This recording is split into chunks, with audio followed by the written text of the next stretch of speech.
that wasn't even a possibility. But God's possibilities are unbelievable. So this is the day that God has given us, and let us rejoice and be glad that we're in it. And I'm glad that you're here, and I'm glad that I'm here. And what I'm going to talk a little bit about this morning, before I do that, though, I have to tell a little story about Phyllis. Phyllis went to an auction, and in the auction, it was really interesting in this auction, because in the auction, they had a lot of spiritual things in there that we could have used in the church, right? And apparently this fellow had a barn, was it, that he converted into a castle. And in the castle, I guess he must have had a sanctuary. And so they had this pulpit sitting up. You had to kind of walk up this hill. And as you walked up the hill, at the top of the hill, there was the pulpit. And so Phyllis and I are talking on the phone. She thought, I could just see you doing that, Barb. I could see. And I said, I have to get the white dress and the big sleeves. And they go, here. So I thought that was pretty good. And then I said to her, if I did that, I'd probably pack the place. Put on the show. And we'd probably pack it. But, this is really interesting. So what I'm going to talk about a little bit today, I recently wrote a song called God Has a Dream for Me. And never did I realize just how much of a dream or plan that, in actual fact, that keeps going on and on and on. And a lot of people say, well, I don't think God has a dream for me. Well, God has a dream for everybody. But here's the key. You'll never find it inside your comfort zone. You'll never be able to acquire a dream inside the comfort zone. If you have a dream that's given to you, it's never too big for you if you're willing to get out and invest the time, energy, and money into what God puts into your mind to do. However, a lot of us will say, oh my goodness, I couldn't do that. That's one of the good reasons sometimes that God just kind of fogs the future on us, and we don't see everything that's going on in our future. Because sometimes if it is really, really a good thing that's going on, we say, oh my goodness, I couldn't do that. Now I can recall when I was 20 years old, I'd been reading tea leaves was my first medium. And I read tea leaves at 17 years old. Didn't know how come I could read them, I just could read them. And I decided with a friend of mine that we would go to a teacup reader in Victoria where we were living.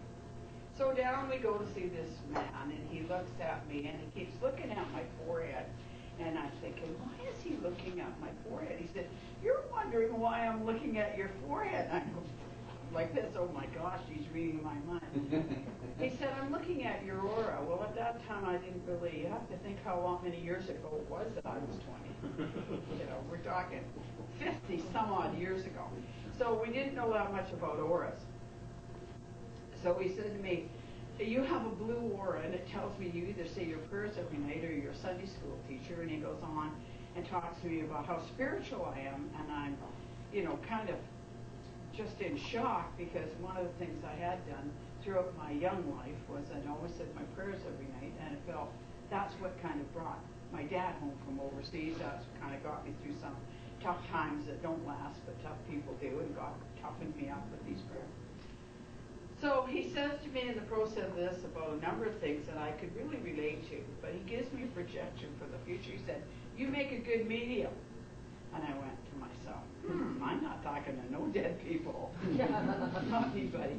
And had he have been able to say to me, you're going to have this, and this, and this, and this happen between the 50 years since I actually, some odd years since I had that reading, I probably at that time would have swished the tea leaves down the sink and never ever read them again. Because it would have seemed so overwhelming to me, that I would have been able to, first of all, even stand up in front of people would have been just absolutely a thought that would have just knocked me flat on my backside, because I could not stand up before 6 people when I was speaking to them. Now, speaking with them, I was a bit of a joker, and I could always speak with people, but I couldn't speak from the idea that I was having people listening to what I had to say. So much so that I had a brownie pan when I was 26, they asked me if I would come to the church and make a report on the brownie pack.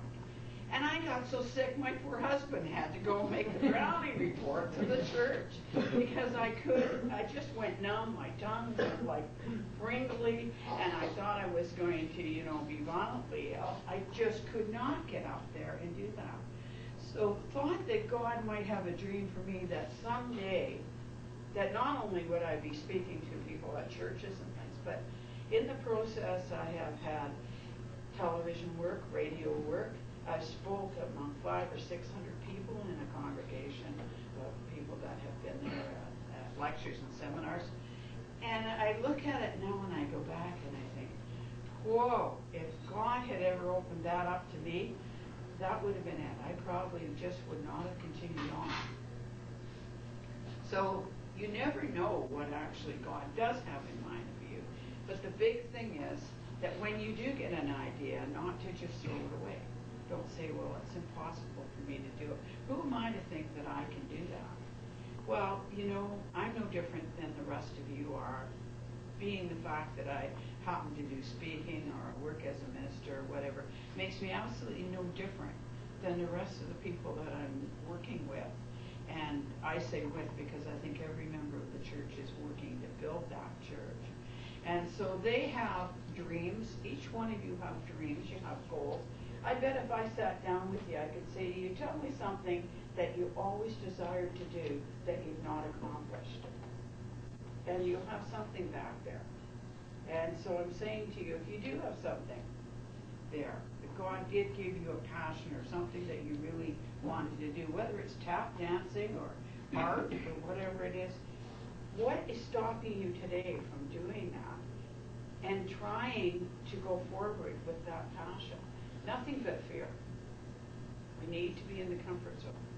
Now, a fellow that I'm kind of borrowing that information from was talking with Dr. Schulers, and he has written a book, and I should have brought the name with me, which I didn't, and I will inform you of what it is. But he wrote a book, and in the process, he talks about how many times that he was in the center of his comfort zone and ran to the edge of it, and just wouldn't step outside of it, and then ran back and held onto the post in the middle of it. He said he had an 18-lane highway going from his middle of his comfort zone to the edge, and would not step over that edge until one day he discovered that's what the secret is. This is what the big secret is. If you want to attract things to you that are going to make your life better, you have to come outside of your comfort zone.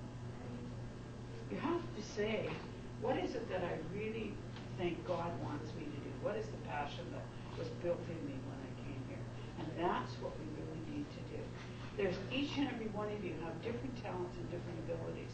Derrick is an absolute magnificent medium. Derrick is better than I am at what he does, but I'm better than Derrick is at what I do. I don't need to be concerned about Ray, whether he gets up here and he speaks another time, and that he may be better than I am, because what Ray would bring to you would be something that you need to hear, and he has that ability to be able to have a good insight to that particular thing, and he can present that in a way that you're going to resonate with what he has to say. I am going to say something that's going to resonate with what you have to say. As a medium, when we do mediumship, and we do mediumship to different people here, the people that are drawn to come to this meeting today are here because there's a reason for them to be here. Either something that I'm going to say in the conversation that we're having right now, or something that maybe is going to be said when we do a little bit of mediumship. But they will be here because there is something that's necessary. Now, most of the mediums that work will get up and they will give a message to Lois. They'll give a message to Leah, or whatever. They'll give messages out to that person. And everybody's saying, gee, I wish that medium would give a message to me. The key to that is listen when the medium is giving the message. Because when that medium is giving a message, that is a message that's coming partly for the whole group. There may be something in there that is going to be for the whole group. And although your mom may be in spirit and can't get the connection through to me because she hasn't got in the line, first in line, and somebody else got their nickel ready for the slot and jumped in ahead of them. But they're giving a message to that person that's going to resonate with something in your life. No, the name's not going to be the same, but there are going to be some times when you'll hear a Me Too message. And you'll hear mediums talk about that, especially John Edward. He'll talk about a Me Too. He'll give a message, and it may be that Raywin comes in and she hasn't really a need for a message, but there may be somebody she's associated with that is needing a message, and there'll be a message given to her that will be for them. And so you need to realize that God is constantly giving you information all day long. There is a special ability for each and every one of you. This gentleman here, I just met him in Lois's shop. And in case anybody doesn't know Lois and Jean have Astral Connections. Tremendous place to go to meet a lot of people of like mind. And you know, I don't know how much volume of business that they do, but I'll tell you one thing, they do a tremendous volume of spiritual work down there that is putting little stars up in the heavens when they get there. There's going to be a lot of credits, a lot of people that they've helped to come through their door. And, you know, Lois has a lot of things going on down there. And, you know, sometimes when you go into her shop, you're talking to her, she'll say something. And doesn't really claim to be a medium, but she is used as a medium to somebody who may come in that's in stress or somebody that comes in there. So all day long, you people, each and every one of you, are working as mediums. You're touching people in your churches, in your schools, if your children are in schools, or if you're teachers or whatever. You're touching people everywhere that you go. And you never know that standing behind you in line or in front of you in line, there might be somebody at the grocery store that really just needs that smile and that encouragement. So what I do here is what my passion is and what God has called me to do. But each and every one of you are called to do something. So don't be afraid to get out of your comfort zone. And just enjoy having the passion and go and experience that. Thank you. I'm going to do a little bit of mediumship. Derrick, would you like to come up and give me a hand with mediumship, or are you in the way? Or anybody doesn't understand that. Now we can't say no, right? Derrick Whiteskycloud and I've known each other for quite a while. And maybe come over this way a little bit, Derrick, so we catch you on camera. But would you like to maybe give a few messages to a few people out there, really quick ones, and walk in a little bit unexpected. That's why Spirit always wanted me to bring in some humor for you. Exactly. But I have a message for this lady over here that's going to brown and green. What is your first name? Jill. Jill? Michelle. Okay. That's still asleep. I have a male figure here that's actually stepped over, and this man wants to acknowledge you. I also have Francis, Franklin named who wants to acknowledge you. Does that make any sense at all? He wants to acknowledge you. He wants to say hello to you. Okay? And he says for me to tell you that you know, Barb had talked about wanting to, or shared about, have to open up yourself more often, how to accept who you are. You need to work on yourself a little more, keep to stay a little bit stronger. Don't worry what you felt you've lost in the past, but have to move ahead. Okay, this is going to be an awakening for you, because over the next 6 months, you're going to be very surprised at what's going to happen in your life. That's actually a very positive part of you, and not to give up. And I'm also going to acknowledge a child, a little baby that's in spirit that wants to come out. Okay, that helps you help you go through the healing process. Does that make sense at all? Not the baby part, but everything else. Yeah. Okay. Very good. Thanks, Derrick. And what I'd like to do is come to this lady over here. Stick with me, Derrick, because we're going to do a couple more. I'd like to come in very strongly with you right now. I'm getting a real strong feeling that as in younger years, sometimes there was a lot of battle within yourself to and the environment to get to where you are right now. And the one thing that Spirit is saying is to remember that you are who you are today because of all those things and not in spite of them. And that there is a need to forgive, but it doesn't mean you have to condone it. But there is a need to forgive it so that you can release it and allow that energy to start using that experience as a tool to carve a better future for yourself. And I feel that in actual fact, excuse me, you could do what I'm doing quite easily, get up here and be able to do exactly what I'm doing right now. If you chose to do that, we could have just said, well, come on up and you're here and join us. The thing is, I think, is that the biggest part that you've got to deal with right now is to not feel like you're a fraud when you give somebody else advice and then you think within yourself, I should be listening to that myself. That happens to all of us. That's how we learn. And I don't know how many times I've read for somebody and I think, Barbara, hello, will you listen to what you're saying to that person? That's not that unusual. That's how we grow and that's how we learn new things. Okay? You understand that? Yes. Great. Did you want to just go in tandem here? You can. Tandem? Well, not tandem, but Tandem. alternating. Alternating. Yeah, you dare get up here. Yeah, I'm just so small. Yeah. Now, this is your wife? Janet. Janet, your wife. Hi, Janet, how are you doing? I'm going to shake your hand here because I want to basically agree to you. Even though this is, I don't know, I'm not sure how long you've been into this learning about spiritual awareness or spiritual awakenings, but I want to bring up the word awakening for you as well. Okay? This is something brand new. I feel like you're just exploring it now. Okay? You're going to begin to even open up more horizons for yourself. Someone's actually talking about, and also brought the word law to me with you. That means that you're going to be, now you know that he does a private investigation, but for some reason, there's actually a case that you have to work on personally that has to be taken care of. Because they're saying the word lawful, unlawful. Okay? You may know, you may understand what it's going to be like, what it would mean down the road yourself, but I want to say it's a case about you that you have to take care of. Lawful, unlawful. I'm also bringing up the word mortgage. There's also the house. It's actually something with a house. There's somebody that actually maybe trying to con you in what you decide to purchase. Be careful of that person. Okay? Just keep an eye on it. Okay?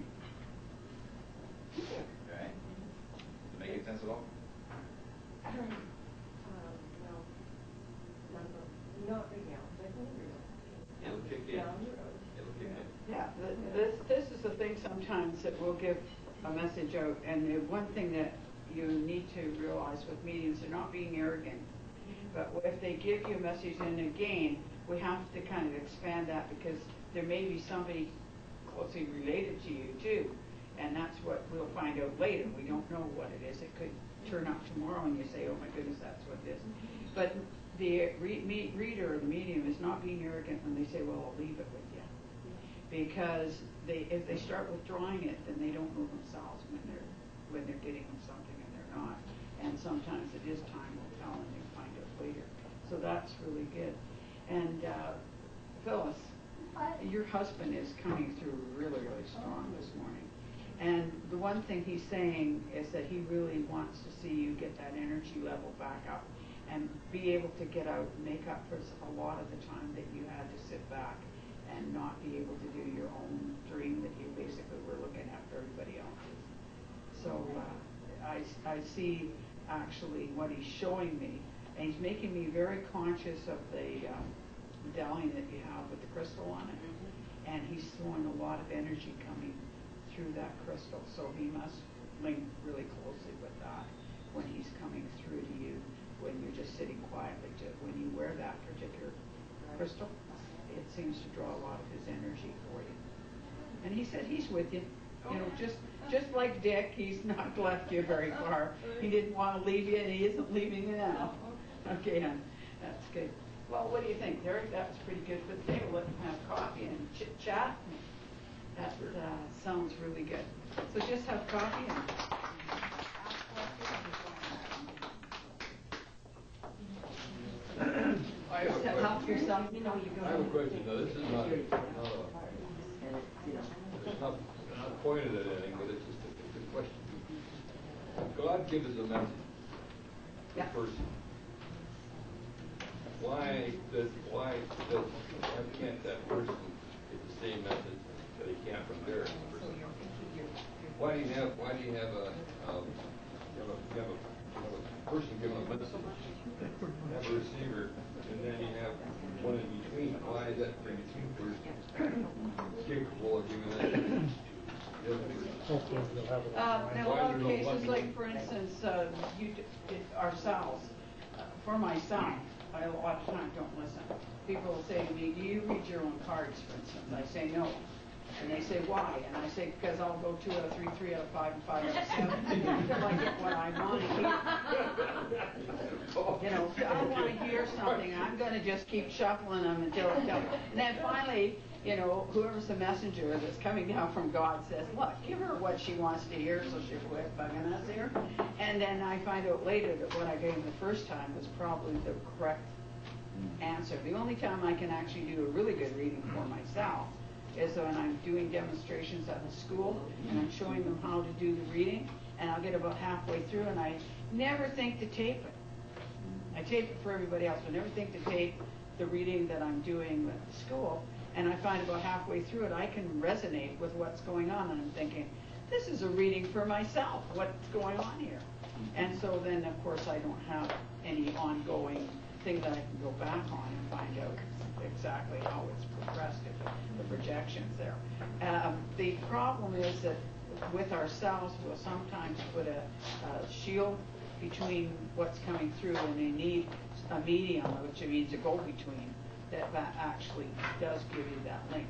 If we would quiet ourselves, and literally quiet ourselves, and I mean not concentrate on meditation, but relax and quiet ourselves and listen to God, because that's what meditation really is, listen to the ideas that are going on, then we do not need another medium.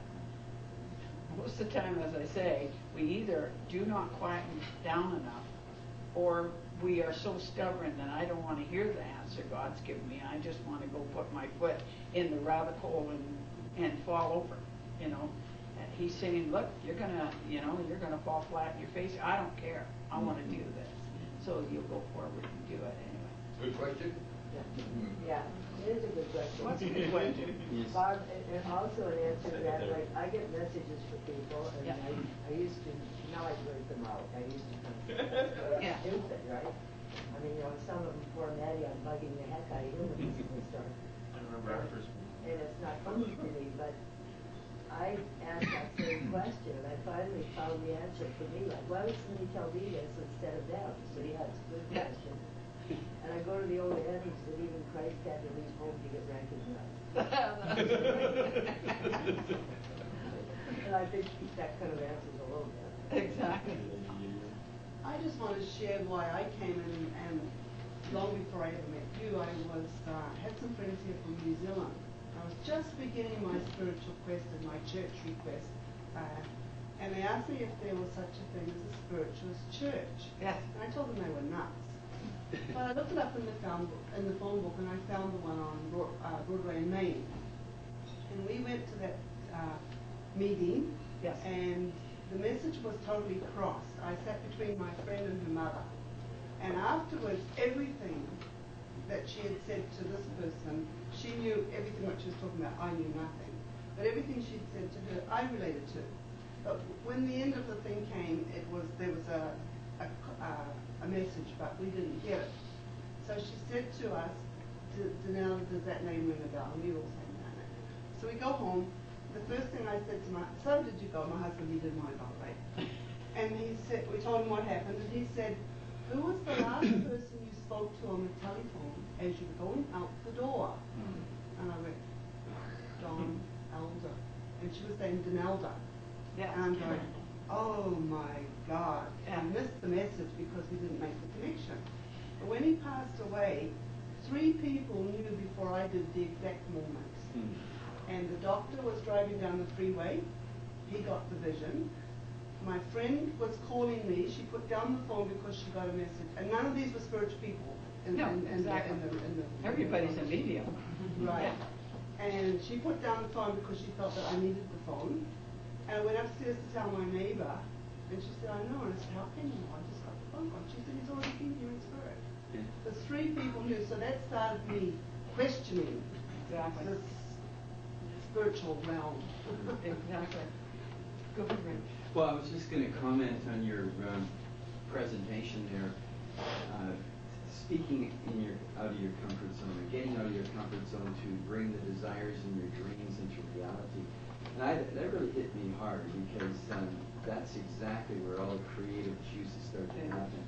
It seems like we kind of lead from human consciousness into this God consciousness application of being when we can experiment in that realm. Exactly. So I just thought what creativity that's coming out of us because we're able to operate in that human conscious uncomfort zone, but God comfortable conscious zone. And so emerging all over the place through everybody on earth. And I'm just so honored to hear it all the time whenever it comes out from any divine being. The interesting thing about it is it's all coming from the same source, and that it doesn't matter what we're doing with this church that we're going to be setting out in Osher Park, is we're calling it an interdenominational spiritualist church. So what it means is that we are going to embrace the spiritualist philosophies to some degree, but each person that comes there, it doesn't matter if they're Christian or they're Buddhist, whatever they are, what their basic belief is, they're all going to the same God. So one of our principles is that you have to acknowledge that there is only one God and that all spiritual pathways lead there. And so what I find with that is that exactly what you're saying is that you will come up with things, and you would maybe never have met me. I had never seen John, that's not his name, Wayne Wyatt. I had never seen him speak. I had read a couple of little booklets with little one-liners on it of his and thought they were very insightful. But I was watching him speak the first time I ever seen on television, and I hollered, Ozzy, come on in the room and see this guy. He went to the same spiritual school I did. I could not believe how close the concept was of what he was teaching and what he was saying to what I've been teaching for the last 20 years at that time when I first seen him on television. And then when they said who it was, I went, oh my goodness, he's been around a long time. So have I, but we hadn't had any contact with each other. But yet, it was so close you would have thought we were brother and sister and had, copied each other's work. It was just unreal. Barb, that's exactly the same thing. I mean, since Plato, it's the same thing that's been said that you're saying now. Yeah. And now suddenly the secret is out, and everybody thinks it's just, like an inspirational enlightenment. It's not new. Yeah, not new. As a man thinketh, so is he. It's been going for a long time. But people put it out in a good way that somebody else who didn't get it the last time can get at. Like you say, they resonate to a certain way of saying it. And of course, the name of our organization has always been like Inner Garden. It's Balance Point has, which is the logo that we have, has a meaning, and as people get involved with it, they'll understand what that is. But the gardening part of it, everything I've always taught has come from the very simple gardening aspect, that if you put corn in the ground, you're going to get corn, and if you put broccoli in the ground, you're going to get broccoli, and praying over the corn all day, you're going to make it into broccoli. You've got to realize that what you're going to reap is what you're planting, and that's something that's been in the Bible. It's something concept therapy taught in the 20s. There have been so many wise people that basically know the universal law doesn't change on any level. So when you're in the physical, mental, or spiritual level. And so most of the philosophy that we do is really simple. And I think what the problem is that we all look for so much sophistication. People say, well, I've got to go and study such and such. Well, you know what? Healing is a case of intention. Last week we had Ted here.